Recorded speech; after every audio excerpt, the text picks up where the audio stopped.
So in this segment, we're going to be talking about Marcus Rashford again causing the government to do another U-turn on free school kids' meals during the holidays. And also, he's got a few more concessions out of them as well, which is phenomenal work again from Rashford. Hitting top bins once again. My striker, yeah, my team striker, my guy, Marcus Rashford, man, make a boy proud, make anyone proud. The government released this news last Saturday, and the reason they did it on a Saturday during the the fallout from the US elections, because they didn't really want people to hear about it too much, because this is a U-turn, and U-turns are embarrassing. This is pointed out by David Schneider. And so if we listen to this from Marcus Rashford here. Well, we asked for three things. They managed to U-turn on two, and they're willing to sit down and discuss the third. So it's pretty much close to a perfect day for me. And on the phone he kept thanking me, but then in the back of my mind I'm like, it's the families that deserve the U-turn, and I actually thanked him on behalf of the families, because I know 100% they would have wanted to say thank you to him if they had the chance. It's phenomenal work again from Rashford, leading the charge for a lot of kids who don't have a good start in life, honestly, who need free school meals, who need food during the school holidays. Contrary to what a lot of people, Conservative MPs specifically, believe, kids don't go into hibernation during the holidays. I don't know where they get this belief from. And you can say Labour didn't do this. It's true, Labour were far more generous with the welfare, but at the same time, they did not do enough to help a lot of people out, but they did way better than this Conservative government. Way better. If we look at the numbers of food banks and things like that, how the numbers are rising since the Conservative government's taken over, since David Cameron took office. Then you can see that there's a stark difference between how the two governments led. The two parties, New Labour and the Conservatives. But that's enough of that. So here we go. The government is to spend £400 million to support poor children and their families in England, following a campaign by footballer Marcus Rashford, my guy. A winter grant scheme to be run by councils will grant support with food and bills, and a holiday food and activities programme to be expanded. This is great stuff here. He's got a lot of the stuff he wanted. There are some issues with this, which we're going to talk about in a minute. Rashford said it would improve the lives of almost 1.7 million children. The move represents a climb down for the government, which has said universal credit was the best way to help. From the package of support, £170 million is ring-fenced. Fund will be distributed through councils, with at least 80% earmarked for help with food and bills, which is great news. Again, helping people out, put the heating on during the winter. Something no one should have the choice between, having to eat or heat their home. No one should have to make that choice. It should be both. And so this, Rashford helping people out, and also the government finally doing something about it. This will receive funding from the beginning of December until the end of March, which is great news. But the thing is, a holiday just went, and where was the government to help those people out? And you can tell this was why it's a huge U-turn, because if they wanted to do this, they would have planned this out a lot better. The holiday food and activities programme will be expanded with £220 million to cover Easter, summer and Christmas 2021, which is phenomenally good news. This means that, people don't need to fight for months, and, next year there'll be another challenge, but at least then we know that the scheme is in place to help. On top of that, there will be 16 million cash boost for nation's food banks, which again is more phenomenal news. That food banks are going to get help, because they help more people in the community, not just people with kids, but anyone who needs it, that is poor and is struggling. So that's great news. That the food banks are going to get more money. In this country we shouldn't need food banks, but I'll take the win here, even though it's a small one. Boris Johnson telephoned Marcus Rashford, an England player, on Saturday to tell him the good news.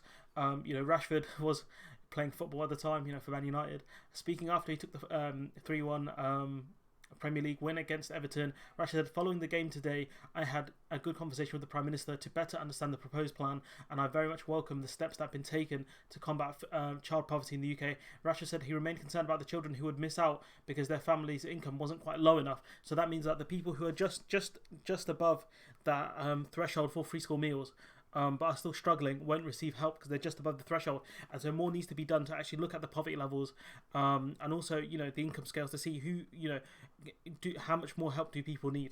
However, he said the intent that the government has shown today is nothing but positive, and they should be recognised for that. And the thing I like about this campaign is he's made it non-political. So it's harder for the Conservatives to say, "Oh, but Labour didn't help Rashford out when he was a kid as much." during the holidays and stuff like that. And, he struggled as a kid, and his family struggled. He's not making it political in that sense. So what that means is it's much harder for any of the Conservatives to go out against him. And hit Labour on it, because Labour can say, look, we made mistakes in the past, but now it's your turn to do something. And that's the genius of this campaign, whether it's intentional or unintentional. A lot of credit has to go to Rashford and his team. Rashford also told BBC that Mr. Johnson had agreed to speak with the Footballers' Child Poverty Task Force. So he's got his own task force. This is wild. I'm fully committed to this cause. I will fight for the country for my of my life for it, because in my mind, no child should ever go hungry in the United Kingdom. The player said, seeing the role everybody's played in supporting the most vulnerable children had been the greatest moment of my life. And you gotta, there's nothing but respect for this man. Honestly, nothing but respect. Councils step up. So Rashford's campaign began in June after the government insisted it would not help provide vouchers over the summer. The government had previously given the support. The government U-turned on that, so they did give help during the summer. The government had previously given this support during the coronavirus, the first coronavirus lockdown in April. Rashford's campaign led to a change in government's policy. Should say U-turn there, really. The footballer then called for free school meals to be provided over the October half term, with more than 1 million people signing a petition he set up, but the government refused, saying enough support was being provided through the benefit system. And what we can tell from this is the government finally acknowledged that not enough help is being given through the benefit system. That's the acknowledgement here. Universal credit is not enough for people with children, or most people. Last month, it whipped Conservative MPs to vote against the Labour motion in the House of Commons that voted for an extension to free school meals provision. This prompted a number of local authorities to say they would continue offering free school meals throughout that week's holiday in spite of that. And so there was an issue with this somewhere down here. So where is it? Lord, is this one? Leona Crudis, chief executive of the Confederation School Trust, said the scheme was particularly welcome. Christmas will not be the same this year, and it is therefore even more important that we ensure that children have food and are kept warm. Head teachers also welcomed the scheme, but questioned why it was not placed in October's holiday. And that's the point here. That shows you it is a U-turn, because they would have done this during the October half term. Nick Brook, this is it. Nick Brook, Deputy General Secretary of School Leaders Union, the HT said, while the expansion of the activities program was a positive move, it falls short of addressing fully the issue of holiday hunger. He added, we would question whether provision of food to those going hungry should be dependent on them attending an activity which, for a whole host of reasons, might not be suitable, available, or accessible for particular groups, especially if if kids take the bus to school, or have to get driven to school. It does cause more problems, where it should be through vouchers or just through direct funding given to parents. It should not be done through activities. And I remember I covered the video last time where it's that MP Nadeem, I think it's Nadeem Zahawi. He said, well, what the children and the parents appreciated most was the activities. No, they appreciate the food, you dumbass. Absolute moron. But we go on. This is because the government had U-turned on this. What had happened was the government's U-turns caused massive problems for Conservative MPs in a PR sense, especially for this dunderhead here. Because what it means is they have to go out and support something, and then when the government U-turns on it, they all look stupid. So we go here, right? We have a look. So Ben Bradley, this guy's an absolute tool. The Tory MP for Mansfield tweeted on Friday. So this was a few weeks ago. So when was this article written? The end of October. At one school in Mansfield, remember I covered this. This is phenomenal. At one school in Mansfield, 75 kids have a social worker. 25% of the parents are illiterate. Their estate is the centre of the area's crime. One kid lives in a crack den, another in a brothel. These kids that most need help, extending free school meals does not reach these kids. Bruv, why, again, you should have you told the police? Have you told the police this is happening? And, why are you, if you know this is happening, you should have talked to the police, and these kids should be given to, a different member of the family who can look after them properly or take it into care. Like, this guy, Ben Bradley, this is the biggest own goal I've ever seen. It's not the biggest own goal, it's the second biggest own goal, because responding to a user, replying, £20 cash direct to a crack den and brothel really sounds like the way forward with this one. Bradley tweeted, that's what free school meal vouchers in the summer effectively did, and then he claims it was taken out of context. Absolute moron. Mark Jenkinson defending his Conservative colleague after this is so good. Colleague after Bradley's comments were seized on by Labour Deputy Leader Angela Rayner.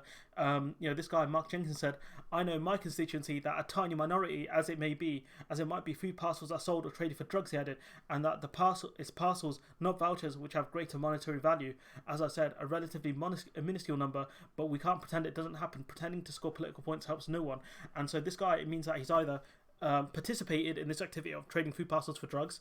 He's witnessed someone trading food parcels for drugs, and if he has, he should have told the police, or he's read about it in the press, and the press haven't covered it for some reason. So that means it's either one of those three or he's lying. Take your pick.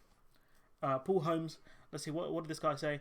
He said he argued it was unfair to paint Wednesday's vote as a choice between feeding hungry children, and not feeding hungry children. He argued that no child should go hungry, highlighting the $9 billion investment in the welfare system via universal credit, as well as the $63 million hardship fund for local councils. We'll talk about that in a minute because that's important. But he sought to point out the finger, adding that the hardship that campaigns like Rashford experienced happened under a Labour government. And this is the point I made earlier about them saying, well, Labour did this, so clearly the problem is them. And it's not to comment on the rights or the wrongs of the decision. I highlight it because surely the level of need during the financial crisis was comparable to the pandemic, but I didn't see that same level of outrage or abuse. And this is, Labour messing up back then. But at the same time, we know that the Labour schemes weren't enough. So that means that the Conservatives have more data about this. They should be able to make better decisions. I say should because they won't, but they should. Danny Kruger, the Tory MP for Devizes in Wiltshire, wrote in his local paper, "This is a really important and emotive topic, and I understand why so many people are up in arms about it. Many families across the country are struggling to get by. Benefits provide hardly enough money to live on, and for some people they do not provide enough. The problem is that generous, unconditional, universal benefit entitlements trap people into dependency on the state and rightly enrage people who are working hard for themselves. That's why I believe in more flexibility-led approach to welfare." And what he's talking about, community-led approach, what that means is most likely he's talking about charity. That's what it means. Community-led approach to community, charities and food banks and things like that. He's a joker. Danny Kruger. And we've got Brandon Lewis. He said, in the holidays, what we have put in place is actually not just the uplift in universal credit, because obviously the schools are closed. So it's about making sure the welfare system can cover the support what people need. So we've put in place uplift in universal credit, but also we have also very specifically we've put 63 million to local councils. Here we go again. So we're going to talk about that 63 million pound number. So this is from at the end of October. I remember I covered this originally.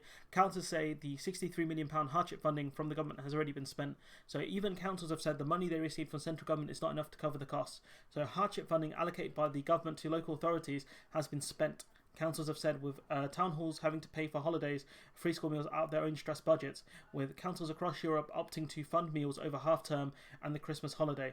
Ministers appointed for £63 million package given to authorities in June, so they expected that £63 million to help all of the councils, up until even in November, which hasn't happened. And Rick Watts, the chair of the local government association, said the money was insufficient. So what we can tell from this is the money's been spent, it's gone. It was gone in October. So them citing these numbers is just stupid. And this is, I think, one of my favourite responses here from, who is this from? Brendan Clark-Smith. This is phenomenal. Where is the slick PR campaign encouraging absent parents to take some responsibility for their children? I do not believe in nationalising children. What is nationalising, you might ask, in case you don't know, is the transfer of a major branch of industry or commerce from private to state ownership. So what this guy's arguing is that by giving kids free school meals over the summer, they're taking all the responsibility away from parents by giving this one meal extra a day, or however many it is. They're taking away control from the parents and giving it to the state. Like this argument that conservatives MPs keep making, that if the money benefits is enough, it's the parents' fault, they're not being responsible enough. We know the money's not enough. The money was enough. A, you wouldn't have increased universal credit, and B, you would not be U-turning like this because you were wrong. And so we go to this is an email my friend Ellis James got. And so, this is from Michael Ellis. This is, again, this is just ridiculous. So, he's saying here that the Conservatives extended the free school meals over the summer holiday this year because most children had not been in school since March and families had been meeting the extra cost of this. This autumn, the situation is totally different. 99% of children are back in school and have therefore been benefiting from school meals during the term as normal. And so what he's saying is because kids are back in school, they don't need help over the holidays. Like, how stupid are you? This man's a lawyer, by the way. Do you know what I mean? Like, it's just an embarrassing argument. And then, and now we go to our final piece. This is a video I referenced before, but when it comes to the economy, when it comes to big business and stock markets, the government don't really care. When it comes to making the omelette, they don't care if we go. Making the mother of all omelets here, Jack. Can't fret over every egg. Not when you're purging the weak, right? What do you know about the weak? what do the Conservative Party know about their weak? Because a lot of these MPs haven't been through poverty, and the ones that have clearly forgotten how difficult it was. Born poor. You've never been hungry. You don't know what it's like to fight and steal and kill just to survive. But you did survive. You know, Armstrong making the argument that you did survive through, you know, creating your own rules, and this is what some of these Conservative MPs might argue. You know, Rashford made it, you know, through poverty. He made it, and look at him now. But not everyone can be, you know, as lucky or, you know, as, you know, situational as Rashford was. You know, to make it through the system, you know, to become what he has. You know, that's a rarity. You know, and massive credit to Rashford, you know, fighting for kids. You know, he doesn't have to do this. He doesn't have to do this. You know, he could easily kick back. You know, he pays enough in taxes. You know, he could say, look, my tax money is going to help these kids. You know, why do I have to do this? But he fights for people because he knows what it's like to come through that system. He hasn't forgotten what it's like to people. People like Ben Bradley, a guy who claims he was on free school meals, he's forgotten. This guy's forgotten. But what we know is Rashford hasn't. So massive credit to Marcus Rashford. And look, I'm going to leave it there. Let me know what you guys think in the comments below. Like, comment, share, subscribe. And hopefully I'll see you in the next one.